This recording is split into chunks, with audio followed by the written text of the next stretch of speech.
Hey, everybody, we're here for a new episode of Five for Talking.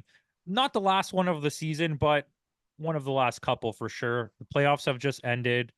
We are in Canada Day. Happy Canada Day if you're Canadian. And if you're not, happy 4th of July is coming up. So today was the first day of free agency. We're going to talk a little bit about that. We'll wrap up the season, touch on the draft. Tomorrow, we'll drop an episode with our bold predictions for the season. And so this is being filmed on the Monday. This video will be on the Tuesday, and the next video will be Wednesday, just so you know, so you don't get confused. I'm here with Caps, the captain of the show. How are you? Good. How's it going? It's all right. Intro wasn't as good as the one on the other day, but still trying. Okay. What did you think of the Stanley Cup Finals? I thought it was entertaining. I thought that Edmonton came out to play in game 5 and 6. I thought they did well in game 7. Um, but ultimately, the better team won. Congratulations to the Florida Panthers and Paul Maurice. He was pretty emotional about it. Um, but it seems as though Connor McDavid has you know got a little taste of what it's like to be in the Stanley Cup Finals. So I don't think it ends there. I think he does whatever he can to keep this team together because I don't really think he's going anywhere. And I think that next year's, I think he'll do just as well. We'll see what happens in terms of the goalie situation, which is ultimately the thing that they need to address, and that pretty much puts them over the top. But you know, um, yeah, that's my take on the Stanley Cup Finals. Yeah, I'm pretty happy for Florida. I wanted Florida to win well before the finals. I think it's a feel good moment, I think, because they've made it here 3 times now. This is the third time and they finally won it. I think Connor McDavid got a taste, like you said, and I think he's like his demon has come out now and he's hungry and he wants to win. So we'll see what he can do there. He was excellent. He's definitely the greatest player in the NHL right now. Greatest, best, whatever you want to call it. I I thought it was a really entertaining series for Edmonton to come back from 3-0 and to win. The one game was like what, 8-0 or 8-1. It's crazy, crazy. Good for Florida. Happy about that. I don't really have anything else to say there. Connor McDavid did definitely deserve to win the Conn Smythe, and I think he's the fifth person to win it on a losing team. I think that if Bobrovsky didn't have those bad games He would have won. in 5, 6, game 4, 5, and 6, he would have won. 100%, I agree with you. I He would When it have was won. 3-0 series, I was calling for Bob Roski to win. Yeah, So yeah. But it happens. Um, yeah, yeah, it is what it is. I believe he's the first person to win it on a losing team since Jean Sebastian Jaguar. I think you're correct. Yeah. Um, anyways, talking about the draft quickly, Macklin Calabrini went, or Macklin Celebrini went, sorry, number 1 to San Jose, which is good for San Jose. I do think San Jose should have won last year. I do believe that it's rigged, but it is what it is. That's a really, really good pick for San Jose going forward. Chicago took Aryad Art, Artyom Lashinov, the defenseman, second, which is a smart pick because they really needed defensemen to bolster their core going forward to match with Connor Bedard what he's bringing offensively. However, that let somebody drop, which we'll talk about in a second. Beckett Seneke went third to the Anaheim Ducks. He was originally being predicted by most people to be going post 15. Even some people had him towards the end of the first round, and he went third overall. There's a video circulating of him being shocked. I suggest checking it out because it's pretty funny. And then Montreal Canadiens got Ivan Demidov At number 5, he was supposed to go second, and I would say in any other draft that didn't have a Celebrini or a Connor Bedard, he would have been the first overall pick. He dropped to 5 for Montreal. I think there's a really good argument that Montreal had the best draft, maybe the best draft of any team in the last 2 seasons. So their rebuild could be a lot faster than we think. I won't dig too much deeper into the draft. I don't think there's too much to really go on in there. So let's talk about free agency. Are you ready? Oh no, he's not ready. The Avalanche got Drouin back. We'll talk about that. This is a big one I wanted to talk about. I'm going to go through it alphabetically and we'll just touch on some things. You let me know what you think. The Chicago Blackhawks got TJ Brody, Tyler Bertuzzi, Laurent Brossoit, Alec Martinez, Patrick Maroon, Craig Smith, and Teuvo Teravainen, plus the drafts that they made. For me, they Plus killed it. Mikheyev and Sam Lafferty. Plus Mikheyev and Sam Lafferty. I forgot about that. They did very well. I think Yeah, next season they will be a pretty decent team. I think they'll be a decent team. Like you Mhm. said, I don't think they'll be a great team. They will not be a bottom feeder, is what I'm saying. No, no, no. I think they've taken a huge step in pushing for that last playoff spot. Um, so that's one bold prediction, I guess. Well, save that. So uh, I think Chicago, I would say maybe one of the top 5 teams to make some serious moves Oh, for sure. today. I think so. I think they did a great job. And yeah, watch out for them because Bedard's just going to get better. Oh, that's true. Um, And and they have a lot of young guys. They are loaded up now, right? Like the last yeah, 3 seasons, they've been loading up on draft picks. and it's you said it yourself, like it was a smart move to pick up a D man in the draft because they just picked up a bunch of forwards in the last couple of days. So it's going to be interesting. I think Foligno's still on the team, right? Yeah, and I think so is Tyler Johnson. Yeah. Um, So, you know, Taylor Hall is also still there. oh wow, there you go. Yeah. We'll move on from that. The Blue Jackets signed Sean Monahan, 5 years, 27 million. I think that's an overpay. I do think he's good. I think he's going to help them out. He's a strong two-way center. That's a nice pickup. The Go ahead.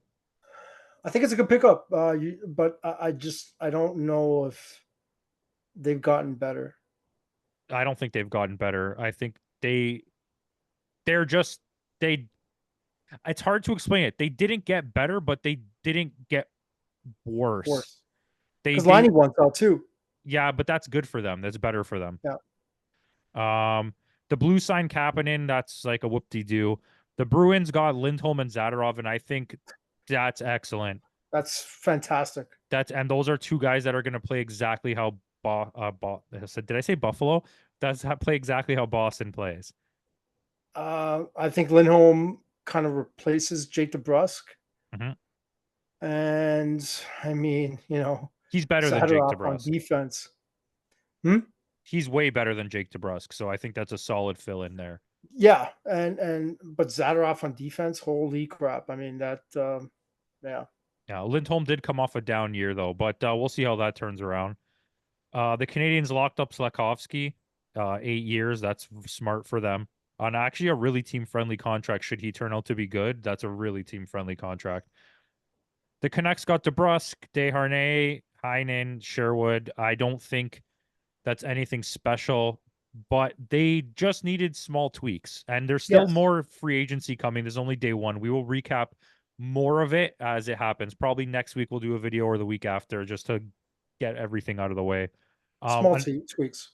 Yeah. Another team that I think did really well, at least recently, the Capitals. They signed Connor McMichael, Brandon Duhaime, Tyler Radish, and Matt Waugh are signed.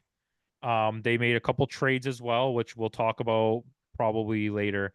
But I think that overall, the Capitals had a pretty decent last couple of days.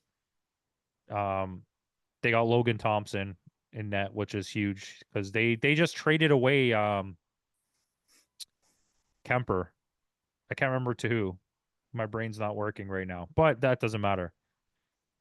Um, I don't know about the Flames are in the weirdest rebuild. They resigned. They signed a bunch of like okay, Give away a lot of Shargonovich. their players. I think Mangiapane's gone as well. Yeah, Um, he's on Washington. yeah. I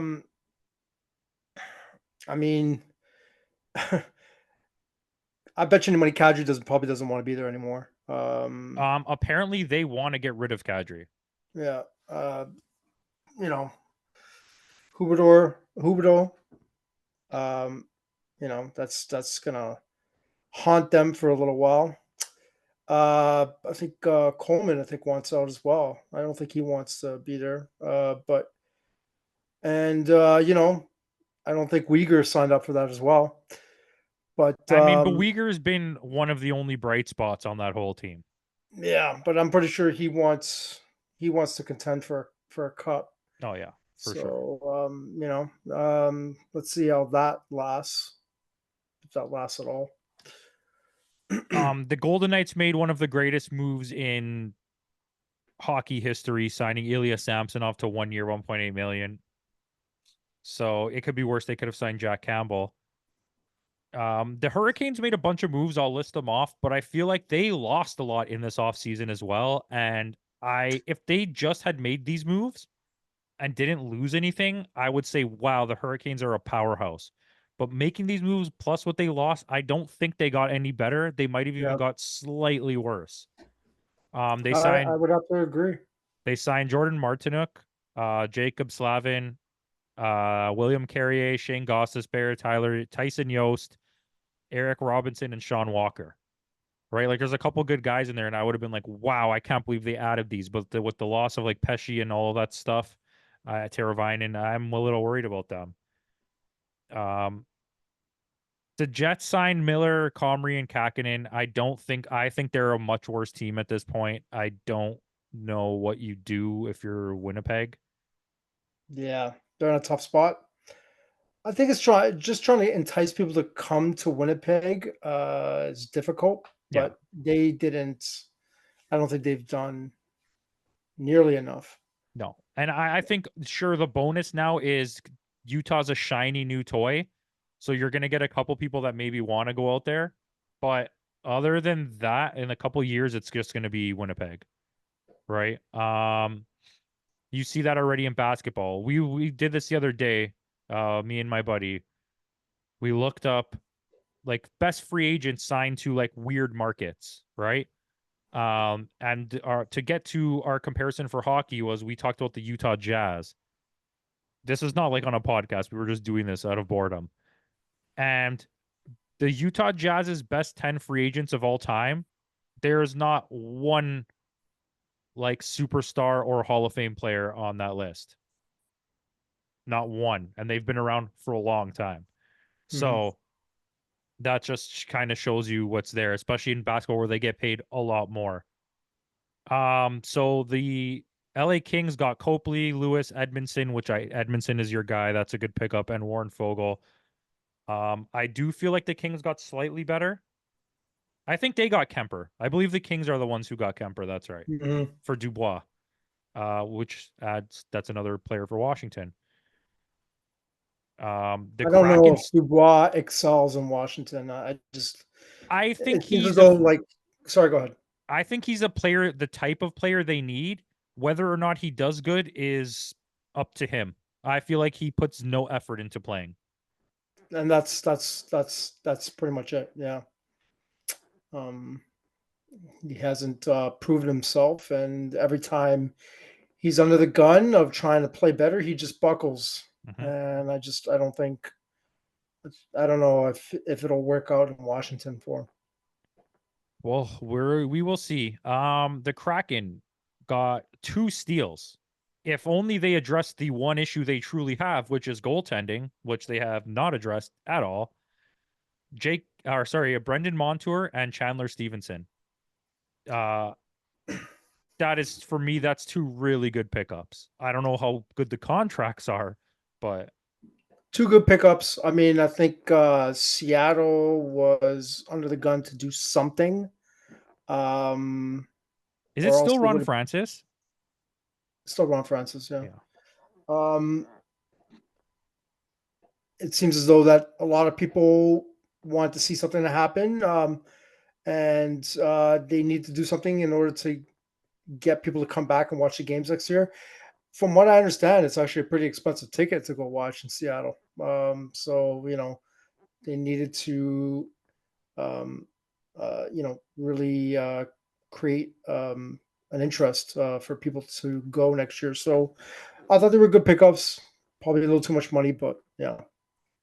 The Lightning got Jake Gensel on. I don't know. I don't know what to call that. And they got Gergensen. Um, Jake Gensel is a weird one for me because he can easily be an 80-point guy. He's easily a 30-goal guy. He's doesn't always stay healthy, but like based on his career and the trajectory of what he's doing and what he's capable of doing on his own for a team, paying him 9 million a season seems like a lot. Um, yeah, I agree. I do think that he'll score a lot of goals. I just don't think he replaces because Tampa had one of the best power plays all of last year. I don't think he replaces Stamkos on that slot. You know what I mean for power play goals. I think Kucherov does figure it out at some point when he's looking for his teammates, but I don't know if necessarily he replaces Stamkos in No. that position. And he also doesn't So have I don't want to say leadership capabilities because I've always looked at Stamkos similar to like a Tavares, where like yeah they have experience, but I don't know if they're really like a leader. But he's been there to the show. They won cups, so I mean it's hard to replace that. And you know what? In hockey, from the era of the dawn of time until the late '90s, being 39, 40 years old, you are still a really like usable player. In the era from like 2003 until like 2020, if you were over 32 years old, you were almost worthless. mhm. Those guys like James Neal that were snagging up huge contracts and doing nothing set a bad example for everyone. But now you're hitting this generation of your Tavareses, your Stamkos, these guys that are 33, 34, and they can still contribute a lot to you.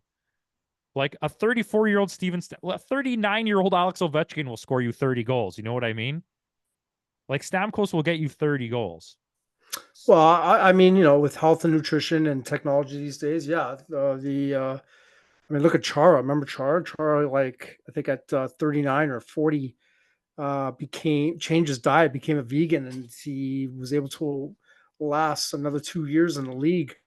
Um, so yeah, there's a player can definitely um, go beyond what is the norm.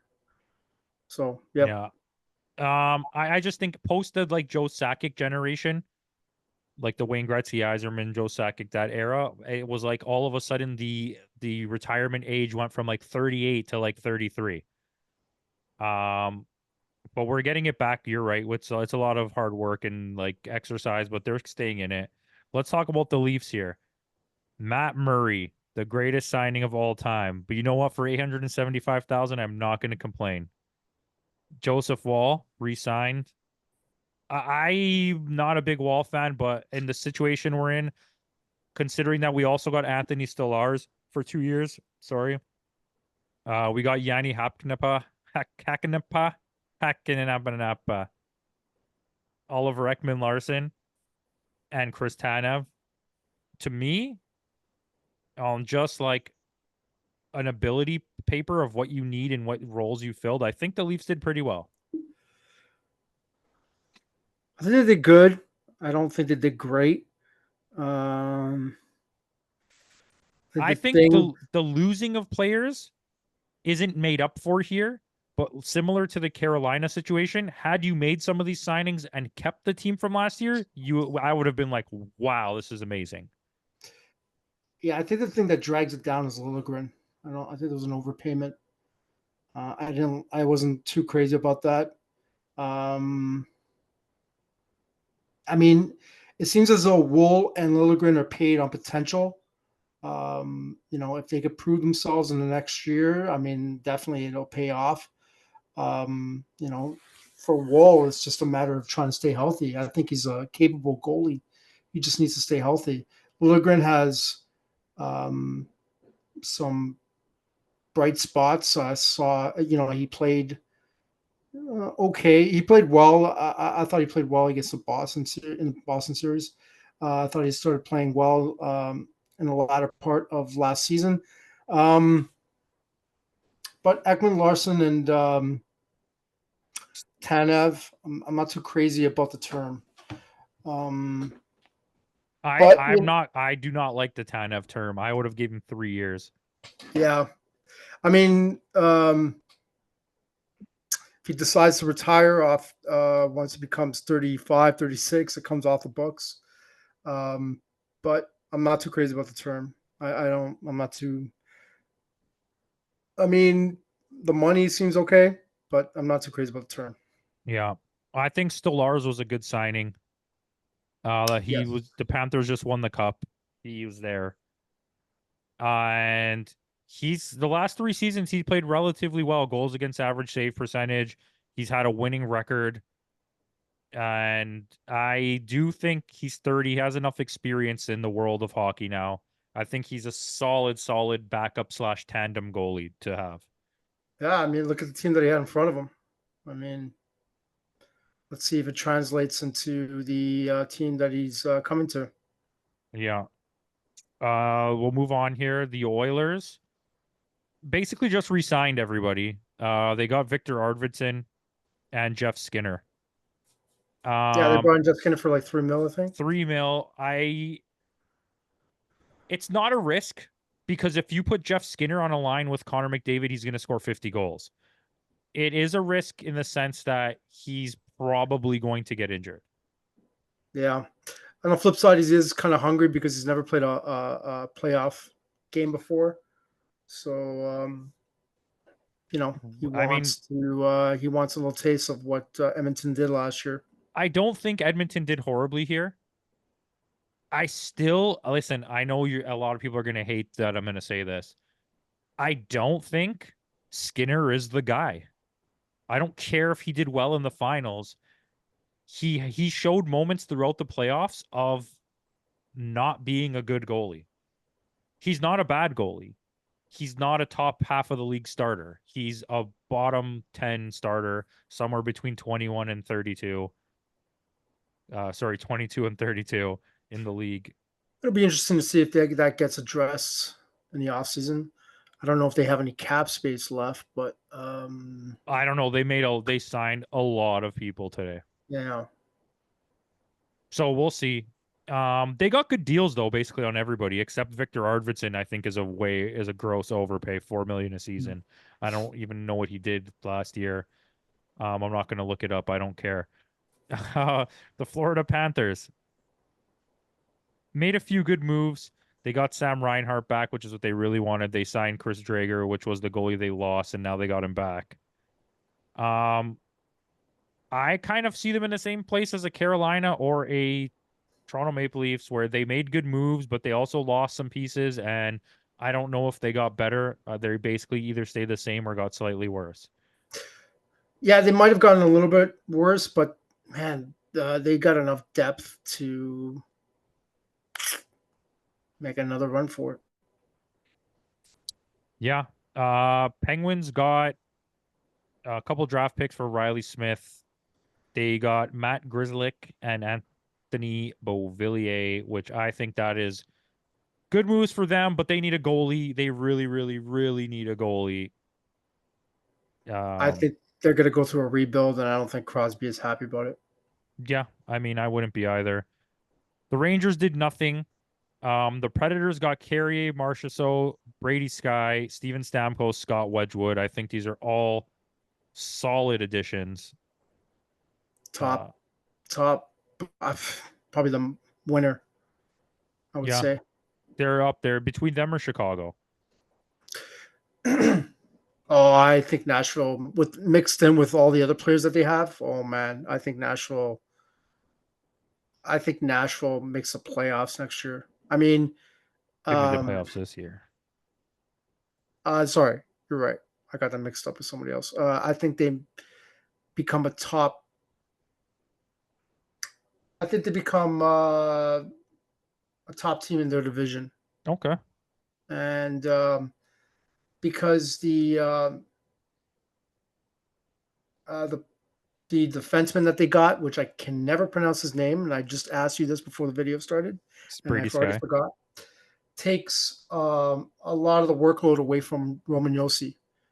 So it just makes them that more effective, and it's yeah, man. I just talked to my buddy before we started this video. I mean, Nashville is going to be one of our next destinations to go see a hockey game because It's a I think great we're going to hockey be town, I hear. It's it's going to be excellent. yeah, they're probably going to be very exciting to see next year. So Okay. So another team that I would put in the top here for like the last couple of days making trades and whatnot, the Washington, the Ottawa Senators, Michael Amadio, Noah Gregor, David Perron. They traded Chikrin to the Capitals for Nick Jensen, who's a solid replacement. He's a good defenseman and a third round pick. On top of the other moves they made, um,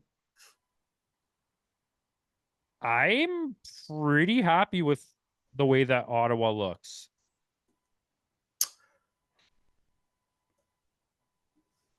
um, then they made a trade for a goalie, didn't Yes, they did. they? Uh, Corpusala went to where, and who did they get back? I'll look it up for you right now. I wasn't prepared for this. Nick caught me off guard, everyone. Just Yeah, remember that. sorry, my bad. Just remember that. But Olmark. They traded him to the Bruins for Olmark, which Hallmark. to me, I think that was a sexy trade. Um, but I will say this in terms of the competition that they have in the East, I still don't think they make the playoffs next year. We'll get to some discussion about that. It's another bold prediction. Maybe. The Stars. Sam Steele, Casey DeSmith, Matt Duchene, Matt Dumba, Lundqvist, Labushkin, Smith, all on good contracts. Dallas actually got better. Labushkin, I think they overpaid for Labushkin. They did, but I think they need that, right? Dumba is like over 3.5 million. He's almost at Yeah. 4 million, and he's been pretty bad the last couple seasons. But he's not a terrible player. Um, Uh, I think they got a. I think they got a little bit better. a little bit better. And the Yeah. Sharks got Tyler Toffoli. I just wanted to throw it out there because I'm okay with the Sharks and their rebuild. I wish It's them gonna take a nothing but while. success. It's gonna take a while for them. Oh, for sure. And like, but the good thing about them is it's kind of a weird destination. By the way, the Ducks did literally nothing. Hmm. Um, The only team not to do anything. San Jose is a destination where people would want to play. It's a higher end city, low crime. It's a nice weather. It's just like one of those places, like it's attractive to go play there. It's a smaller market. They have a good fan base and a small market, so you don't have to deal with the media. Team sucks. I mean, the team sucks, but it's like it's one of those Yeah. places where if San Jose is offering you money, you're not going to be like, no, I don't want to go to San Jose. You know? Depends what your priorities are. I mean, if you're in it for the money, yes. If you want to make a run for the cup, no, No, but I'm saying no. sometimes a rebuild goes the right way. It's a risk. It's Yes, definitely a it's risk. absolutely a risk. You're absolutely correct. Anyways, I don't have anything else about this. You forgot one. Go tell me. New Jersey. Oh, did I forget New Jersey? Hmm. I'm sorry. They got Brandon Dillon, Stefan Nosen, and Brett Pesci, Joe Pesci's cousin. Probably number two on my list. No, I don't think so. With the trades, yes. With the trades, With the trades, yeah. with the trades, With with the the trades. trades, okay. When they got Markstrom, that was huge. I Huge. I I think Dallas. I Let's think, just talk about winners. Let's talk but about but winners. yeah, yeah. But one thing, I mean, the only reason why I'm saying that they're winners because they got Markstrom with the trade, and they get a healthy Dougie Hamilton next year. Yeah. So I mean, I think they do well. I Um, agree with you, and I think they made the right moves. They also made some other small moves that were look very helpful on paper. yeah, yeah, yeah. So I'm gonna say this. I'll give you five. Chicago, no order. In Chicago, order, Chicago, the Devils, the Stars, the Predators, the Capitals, and then a borderline the Ottawa Senators. okay. The Leafs are pretty up there too. I like what the Leafs did. I just think that what they lost, right? It's not super helpful to get a lot of those pieces. And there was Mm. some overpays, but we're not going to judge them on the money. That's all I have. Do you want to say anything else? No, I'm good with that. All right, look out for tomorrow's episode where we will give bold predictions, 3 bold predictions for teams, 3 bold predictions for players each. Enjoy.